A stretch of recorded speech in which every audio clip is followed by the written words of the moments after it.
may be seated.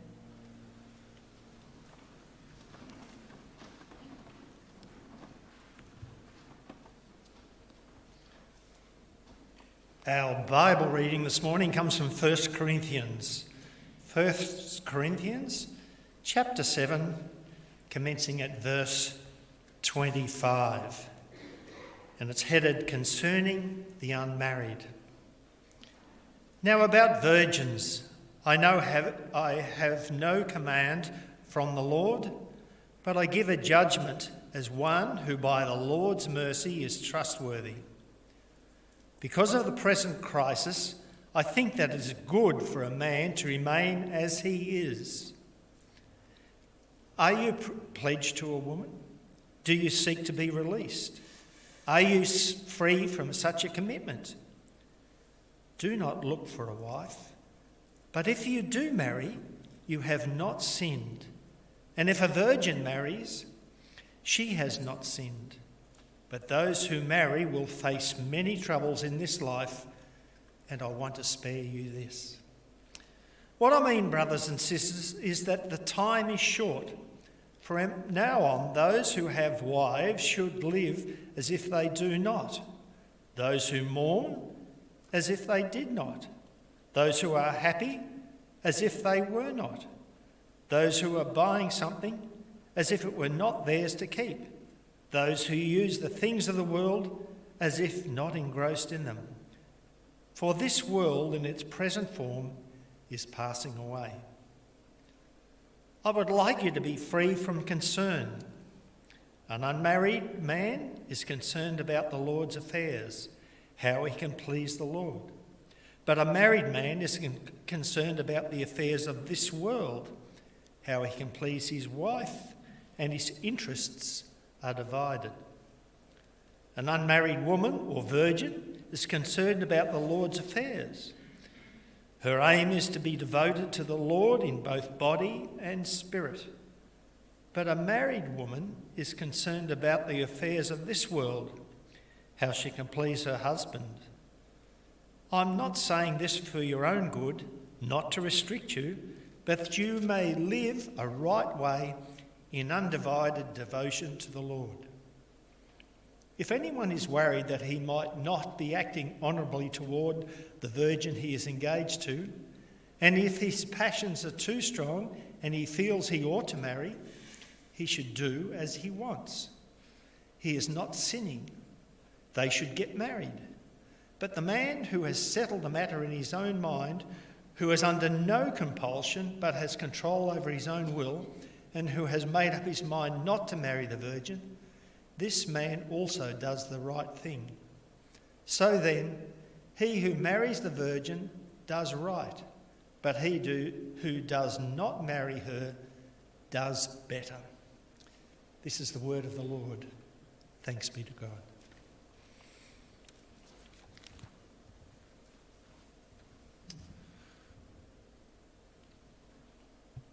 Thanks, David. Good morning, everyone. Well, it's good to continue our series that we're working through. This is a 5-week series we're doing on sexual ethics. And just to kind of show you where we're up to, first week I did a sort of an overview of sexual ethics generally. Last week the topic was marriage. Today it's singleness. And then next week, same-sex attraction. And the week after, gender diversity. I was going to start with some questions from last week, questions in the question box. But there were none again, so that's fine. That's fine. We can keep going. No questions there. As we get into this topic, just a couple of quick things about singleness generally. I just want to cover these right at the start. It's worth noting we are all single for a large part of our lives. For the first 18 years of our lives, everyone is single. And almost everyone is single for some years near the end of their life as well. The other point I want to make, and this is relevant because there's a range of people here, is that there's a range of ways that people are single. Some people have never married, some people have married and divorced, some people have married and been widowed, and for others this might have happened a couple of times. And that is the reason I want to flag this, because I know there are all sorts of different people here, people in all these different categories, I believe. And I also want to be clear, that's not my present state. So I'm presently married. But I'm still hopeful that whatever's said and whatever stage of life you're in, whatever status at the moment, whether you're single or married, and for whatever reason, I'm really hopeful that today's message can be helpful for you and for all of us as we think about single people and single people in the church. When I was preparing for this message, my mentor directed me to a really helpful website. I'd recommend it to any of you who want to look at any resources on the topic of singleness, which is called Single Minded. It's a ministry, an Australian ministry. And it has this phrase in it. I'll read it out. It says that being married and being single are of equal theological significance and distinctive theological purpose. Just have a look at that phrase for a sec. Equal theological significance and distinctive theological purpose. Have a think about what you make of that. I suspect most of us would agree pretty wholeheartedly with that phrase. I think it's clear. I think it's a great phrase. I think the harder question as Christians for us is, do we act like it's true? I think most of us would agree with it. Do we act like it's true? This is a bit of a challenge. I think the challenge is, and the risk is, that we can sometimes risk valuing being married more highly than being single. I think that is the risk. And the Single Minded website does address that risk very well as well. Because of this, my focus today is pretty sharp, it's pretty focused. It's to show that God emphasizes and celebrates the value of singleness. God emphasizes and celebrates the value of singleness. And I'm going to do a few things to do this. I'm going to look at some cultural challenges today, some cultural issues that come up around singleness. We're going to look at a biblical theology of singleness, and then I'm going to suggest a few practical lessons for us all. And there will be, as usual, some question time afterwards if you want to ask me any questions. And of course, the question box is out there if you want to write any down. All right, well, let's look at some of these cultural challenges. And there are a few. These are some difficult challenges around singleness. And most of these, or a lot of these, are quite embedded in the Christian world, the world of church that we often live in, where often singleness can be devalued. And as I was preparing this message, these came up a lot in what I was reading. And there's kind of some secular equivalents to them, but many of them are Christian. And I want us to think about these for a few reasons. If you're single, you might resonate with some of these phrases. You might hear some of these challenges and think, yeah, I've come across that before. And you might resonate with the frustration of it. But also, if you're not single, if you're married like myself, it's good for us to be aware of these things, to have them on our radar, and just as a way of thinking about the way we might use our language, or some of the things that we might not even realise that we do that make things tricky for single people. I also want to be clear, I'm not suggesting that this particular church is particularly kind of heinous in this area or bad. I actually think this church does really well in a few areas. I'm going to flag some of those. But I think these are issues in the general Christian world. I'm going to talk about 5. I'm not going to resolve them at this point, but just to flag them. The first one is the elevation of sex. This is a series on sexual ethics, so I wanted to raise this here. From the world's perspective, from a non-Christian, from a general secular perspective, being single isn't as big an issue in this area because a lot of people who are single are still sexually active. But for a Christian single person who's pursuing God's good plan for sex, singleness can make it seem like someone is missing out. Now, this is a bit of a difficult area to navigate because we do want to affirm, as we did previously, that sex is a good gift from God. But we also want to be clear, it's not the ultimate gift. It's something that God has planned for a particular context.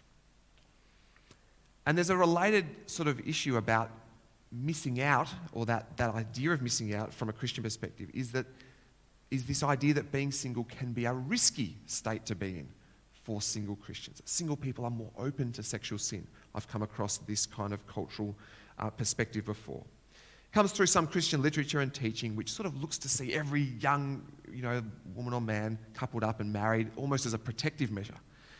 But I think it's quite unhelpful. I think it's a very unhelpful perspective. And that's because it doesn't recognise we are all susceptible to sexual sin, whether we're married or whether we're single. That's a risk we should all be aware of and on our guard about. Married people are just as susceptible as single people. Getting married is not the antidote to sexual sin. No, that's the work of the Holy Spirit in our lives. That's cultural issue one, the elevation of sex. A second one is the elevation of romance. This is slightly different, but that idea that single people are missing out on the emotional intimacy and close friendship that comes with marriage. There's a depth of relationship single people can't enjoy because they're not married. I like to think about the way people will use the phrase soulmate. I'm not sure if you've ever used that phrase before. Maybe you have, fair enough. Soulmate to refer to a significant other, to a romantic partner. I've never heard someone use that phrase to refer to a friend or a buddy before. I've also come across that concept that when at a wedding, and again, this is not to highlight anyone who might have said this at their wedding as well. There's nothing wrong with saying it. But when at a wedding someone says, "Today I'm marrying my best friend," it's a wonderful, beautiful sentiment, but it's often pretty tough for the friend, the best friend of that person who thought maybe they were the best friend, who's sitting there somewhere in the service. It's a cultural issue. It's a misunderstanding, I think, at its depth of both marriage and singleness. Because the reality of marriage is that many marriages don't have that depth of relationship. Many do, but it's not a guarantee. It's not a guarantee of marriage. And perhaps more importantly, some single people, hopefully many single people, can also enjoy deep, significant relationships and attachments. I think perhaps the risk here is that we can downplay the value of friendship in Western adult culture, maybe by focusing a bit too much on romantic relationships and forget the depth of personal relationships in friendship that can be available to us all. Third Christian cultural issue here is that being single requires a special calling, the gift of singleness, as it's often called. And this is often a question among young people, in their maybe late teens, early 20s. Do I have the gift of singleness? Does someone have the gift of singleness? But I actually think the way this is discussed can be quite unhelpful. We'll look at that in a moment, but I'm just flagging. I think that's another cultural issue that single people can face in the church. Fourthly, I think the language we can use around singleness can be unhelpful. Sometimes the language can suggest that marriage is always the goal, especially for young single people.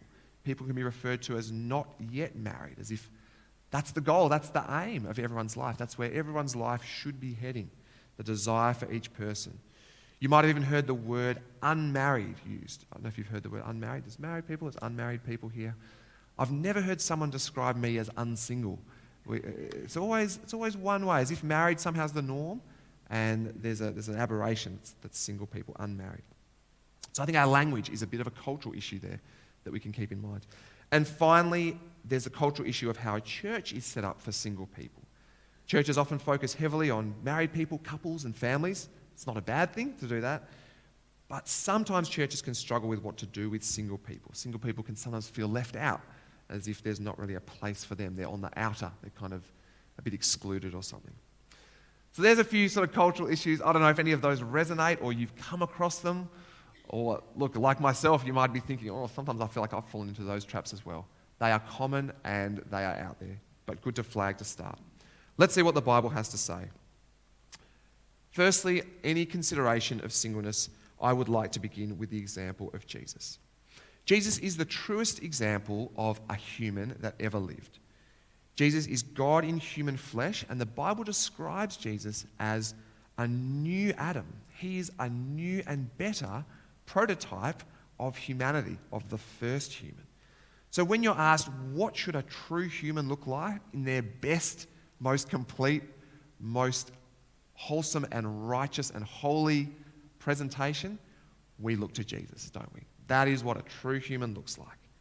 And Jesus was single for his whole life. He was a single celibate man, but he lived a complete human life. And yet he remained single. And his life was very complete. He was tempted to sin, we read in Hebrews 4:15, in every way, and yet he did not sin.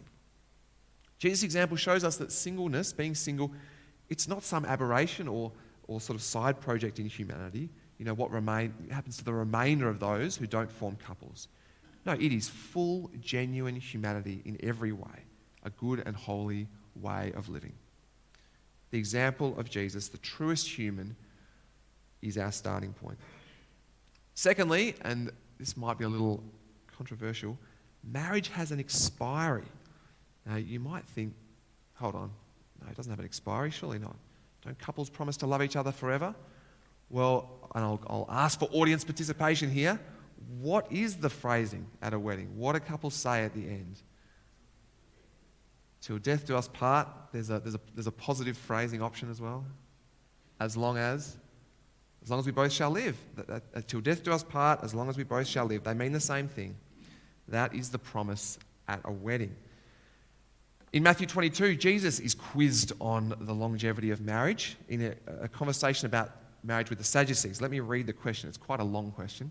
Teacher, they said, Moses told us that if a man dies without having children, his brother must marry the widow and raise up offspring for him. Now, there were 7 brothers among us. The first one married and died. Since he had no children, he left his wife to his brother.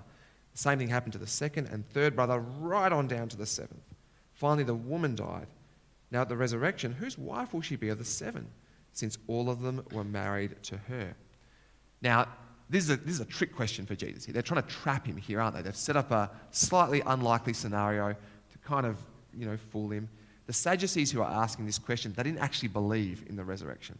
This was probably their go-to question, their kind of defeater question when you were debating with other Jewish scholars. The Pharisees, for example, who did believe in the resurrection. So they were thinking, Jesus is pretty sharp. Let's try our classic question on him. Let's see if Jesus will fall for it as well. Let's see how he handles the impossible puzzle. The other thing to notice here is that this pattern, as they refer to the law of Moses there, this pattern was a cultural pattern that a married couple, if the husband died and had a brother, there was a responsibility for the brother to marry the widow and to try and raise children. That doesn't seem to be pretty likely today. This is a very specific example. But it's still a pretty good question because the situation of anyone who's had more than one married, perhaps they've been widowed at a young age, remarried, what happens on the last day? What is going to happen? That's a scenario that I think we can imagine. What is going to happen on the last day when they meet their first husband, happily married until they died, and then their second husband is also there? Or vice versa for wives? Well, this is Jesus' reply. He says, you are in error because you do not know the scriptures or the power of God. At the resurrection, people will neither marry nor be given in marriage. They will be like the angels in heaven. We probably don't tend to think about this scenario much, but it's good to see what Jesus says here. At the resurrection, people will neither marry nor be given in marriage. The vow in a marriage is until death do us part, or as long as we both shall live, and then it ends. What does this mean? This means that marriage is not the ultimate goal of humanity. It can't be because it expires. Marriage is a blessing, and it's a blessing for this life. And so there's a very real way in which people who are single actually foreshadow the future that we're all going to be in. Singleness cannot be an aberration or some kind of odd state. It's really the way of the future. It's the way of the future. Now, I want to give a little quick caveat here in case you think I'm pushing this point too hard. We do know there is a wedding at the end of the Bible, don't we? There's a sense in which we're all heading towards a wedding. A wedding ceremony between Jesus and the church in Revelation 21, between Jesus and all who trust in him. This is God's way of describing the bond that we're going to have with Jesus when he returns, that we will be his people and he will be our God. And the best way to describe that is in the language of a wedding. So there is also a way in which marriages point towards the final marriage. So I think when I say single people foreshadow the future, it's also true that marriages foreshadow the future, just in a different way. Thirdly, both married and single people, these are honoured roles in life. Honoured roles in life. Last week's reading, Matthew 19, affirmed that at the end. Jesus explains God's original purpose for marriage, and then we get this exchange. I've read it a couple of times so far in this series. The disciples said to him, if this is the situation between a husband and wife, it is better not to marry. Jesus replied, not everyone can accept this word, but only those to whom it has been given. For there are eunuchs who are born that way, and there are eunuchs who have been made eunuchs by others, and there are those who choose to live like eunuchs for the sake of the kingdom of heaven. The one who can accept this should accept it. There's a reference there at the end to those who choose to live like eunuchs for the sake of the kingdom of heaven. Jesus referring, I believe here, to single people, celibate single people, who live that way because they are faithful to God. And then the reading we had from 1 Corinthians 7 that David read before, Paul has this big chapter on marriage, and almost half of it is on singleness, is on being single. Let me just read a few sections here. We're not going to kind of unpack them in real nitty-gritty depth at this stage. But I want you to hear the tone that Paul uses. There's no suggestion here of, hopefully one day you'll get married. There's no, oh, what a shame these people aren't married. No, he talks about the blessings of being single. So let me just read these sections and just hear the kind of language that Paul uses here. Now to the unmarried and the widows, I say, it is good for them to stay unmarried, as I do. Now about virgins, I have no command from the Lord, but I give a judgment as one who by the Lord's mercy is trustworthy. Because of the present crisis, I think that it is good for a man to remain as he is. Are you pledged to a woman? Do not seek to be released. Are you free from such a commitment? Do not look for a wife. But if you do marry, you have not sinned. And if a virgin marries, she has not sinned. But those who marry will face many troubles in this life, and I want to spare you this. Verse 32. I would like you to be free from concern. An unmarried man is concerned about the Lord's affairs, how he can please the Lord. But a married man is concerned about the affairs of this world, how he can please his wife, and his interests are divided.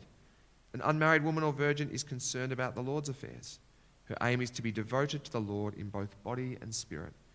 But a married woman is concerned about the affairs of this world, how she can please her husband. I'm saying this for your own good, not to restrict you, but that you may live in a right way in undivided devotion to the Lord. And verse 38. So then he who marries the virgin does right, but he who does not marry her does better. A woman is bound to her husband as long as he lives, but if her husband dies, she is free to marry anyone she wishes, but he must belong to the Lord. In my judgment, she is happier if she stays as she is. And I think that I too have the Spirit of God. He's pretty consistent, isn't he? Again and again, he affirms being married and being single, they're both good things. They're both good things for God's people. He even suggests, doesn't he, there's some benefits to being single that married people don't enjoy. This might have been partly to do with the circumstances of his writing. There was a regional famine at the time. But I think he really wants to stress and make it really clear that both marriage and singleness are good gifts from God. And neither is a moral calling or duty. Okay, fourthly, let's talk about this, the gift of singleness. The gift of singleness is a present state, not a personal ability. This is the key verse in 1 Corinthians 7, verse 7. Paul writes, I wish that all of you were as I am, but each of you has your own gift from God. One has this gift, another has that. Have people come across discussion about the gift of singleness? Has this ever been a topic for people? I'm looking for nods. Seeing a few nods. That's good. So the question is, what does he mean? What's Paul mean in this situation? Well, one perspective, perhaps a perspective that's been pretty consistent for a while, is that Paul was saying, I wish you were like me with a certain capacity for singleness, a certain predisposition or ability to be single. Something he refers to here as a gift, just like we might talk about other spiritual gifts, like the gift of healing or the gift of prophecy or teaching or something. A certain capacity or ability that God gives us. I actually think that reading is problematic for a couple of reasons. One is, I don't even think Paul thought that he had some special capacity for singleness. Later in 1 Corinthians, we actually see there was some interest in Paul about having a wife. When he's talking about some of the sacrifices and decisions he makes for his ministry goals, he writes this. He says, don't we have the right to food and drink? Don't we have the right to take a believing wife along with us, as do the other apostles and the Lord's brother and Cephas? The other issue with this, the reading of the gift of singleness that is often current, is of how broadly the Bible talks about gifts.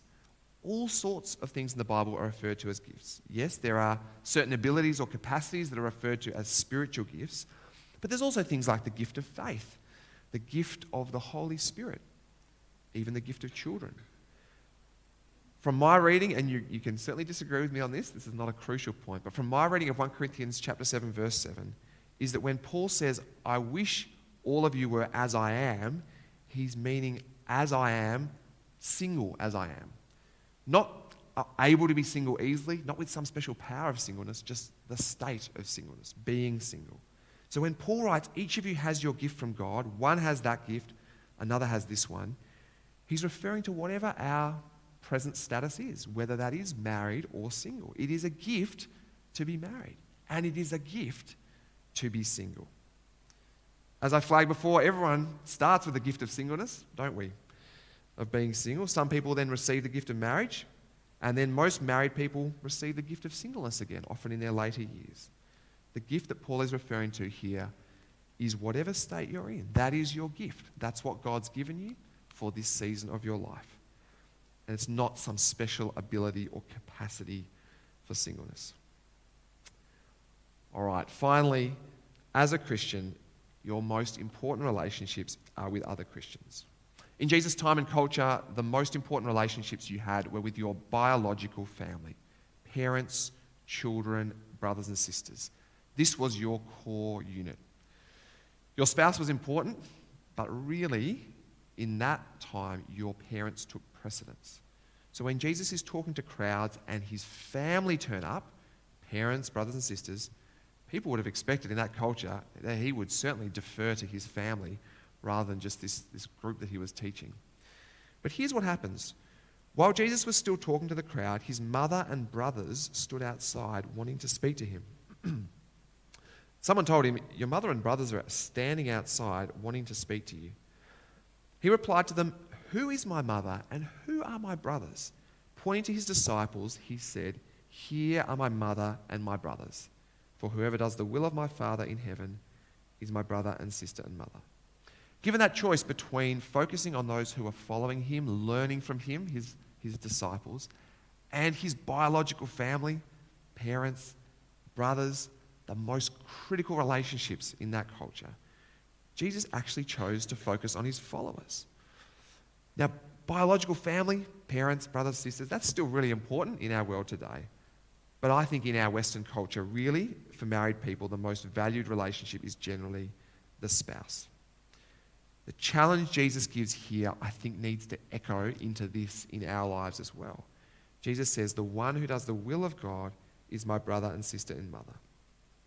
For all who follow Jesus, our relationships with other believers are to be highly valued, highly valued. We have a new family now, and we're to give them some priority. Now, this is probably more of a challenge in one sense for married people than single people. Single people likely already know the value of deep Christian friendship today. For married people, including myself, the challenge is to increase that value of Christian friendship and relationship so that we could echo Jesus in this saying, "The one who does the will of God is my brother and sister and mother." All right, we've covered quite a bit of ground. We've looked at a few cultural issues around singleness, perhaps, particularly in Christian culture. We've considered a few things about what the Bible has to say. What does this mean for us? What does this mean for us as a church? If singleness is valued by God, if it's a precious gift that God gives, how can we as a church show that value in a really good way? Here's a few things we can do. One thing we can do is we can keep an eye on our language. We can watch our language. This is often a subtle thing. Like I said, phrases like unmarried, probably not super helpful unless we start using unsingle as well. But we want to avoid talking about language as if it should be. It must be the goal for everyone. Speculating about potential relationships, trying to matchmake people, that's not particularly helpful either, probably. There's a bit of an assumption there that everyone's going to couple up in the end or something like that. Now, before I began here at Warrnambool, this church had added a new value to its list of values. And I had it in the back of my mind when I was preparing this talk, and I thought, I want to go see the wording of this value. Well, I was very pleased in the way I read it. Let me read this value. It says, "We are committed to growing young and staying vital. We pray and work in order to see young families, young people, and young adults reached and enfolded into our congregation. At the same time, we maintain our commitment to those who are senior in our congregation and in our wider community." I think the church has been really wise in the language that it's used here, and that's a great credit to this body of believers. The goal here obviously is a demographic goal. We're fairly well represented in some upper age brackets, but the goal was to grow some of our younger demographics. And I reckon at the time there was probably a temptation to use the phrase young families or young couples. I can understand that temptation. But I'm really glad the language here is broad, isn't it? It says young families and young people and young adults. No young people are excluded. No single people of that goal demographic are excluded here. That's good, considered language. So I want to encourage you by this. This is a great example of how this has been done really well. And let me encourage us to keep up the good work.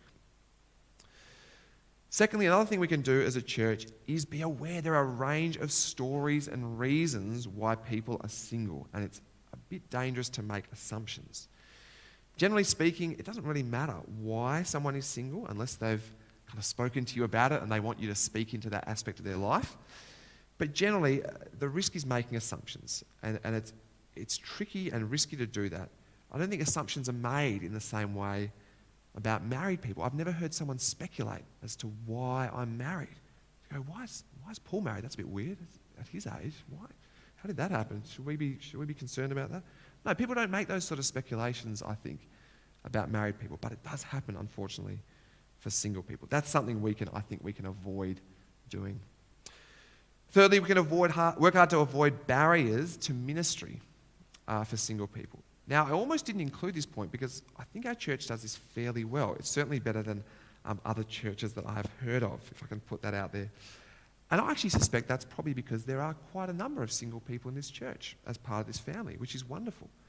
I haven't heard of many frustrating barriers from single people about getting involved or being part of this church life. Although, if you are single here, and there are, please do speak to me afterwards, because we want to make sure there are not.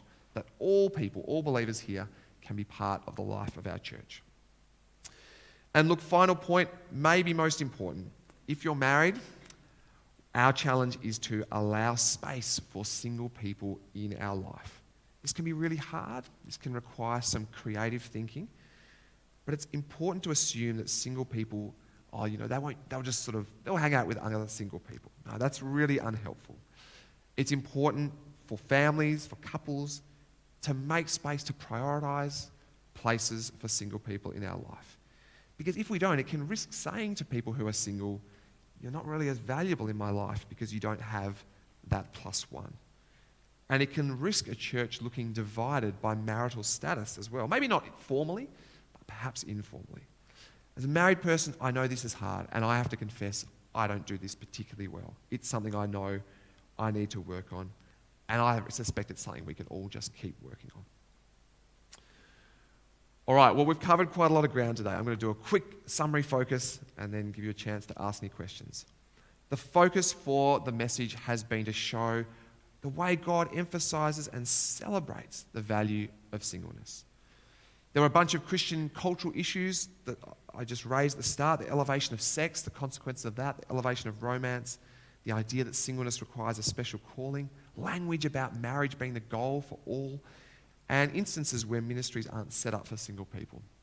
We looked at some of the teaching from the Bible about singleness, the example of Jesus, the truest human, the ultimate eternal state of humanity. We considered that both married and single people are valued in the Bible, valued as Christians.